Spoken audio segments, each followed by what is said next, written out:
એ હું તમને શું કહું છું, હા બોલ ને ડાર્લિંગ. આ તમે કાલ ગેસનો બાટલો કેવો લઈને આવ્યા છો? અરે ગેસનો બાટલો આખો નવો ભરાયો હે, રેશન કાર્ડ ઉપર તાડું. હું નવો ભરાયો. આ સવારે ચા કરી ને તો ચાય બળી ગઈ. હે બપોર શાક કર્યું ને તો શાકય હાવ બળી ગયું. અને અત્યારે જો આ ખીચડી કરી ને તો ખીચડી હાવ બળી ગઈ. બોલો લ્યો. એટલે એમાં ગેસના બાટલાનો વાંધો નથી, તારો વાંધો હે. એટલે ઠેકાણે રાખો.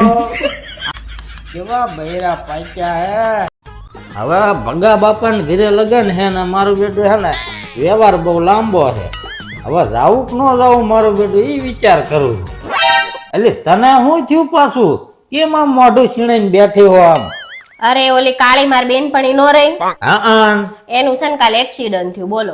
અરે રે બાપા બાપા, એમાં તું શું ટેન્શન લે છો? એને છે ને બિચારીને દવાખાને લઈ ગયા છે. મારે દવાખાને જવાનું. અરે એમાં ટેન્શન ન લે, હું હારે આવી છું અને બધું સારું થઈ જશે હો, જરાય ટેન્શન ન લે. એટલે એને સારું થવું હોય તો થાય, નકર કાઈ નહીં. હું તો ઈ ટેન્શન માં છું, દવાખાને જવાનું છે. હાડી કઈ પહેરી જાય? કેવી માણા જો તું, મહાન માણા, કેવા મહાન. હાડી હાડી હવે 500 ની બીજી 70 લાગે છે એવું. એટલે કેટલા ખાખા ખોળા કરી છે, હવે કાંઈ નથી બાપા. ફોનમાં લાઈને હવે શાંતિ રાખો, ચેક કરવો પડે. ચેક કરવો પડે હવે.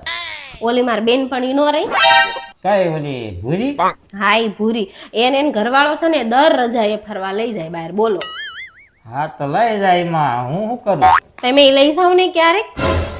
મેં એને 3 વાર પૂછ્યું પણ એને ના પાડી. કે તમારે બૈરું માથા ભારે છે ને કે મારે રીતે આવી. આમે ડાયા માણસ કરતા ગાડા માણસ બહુ સારા. વાહ, પોતાની જાતે જ પોતાના વખાણ કરે.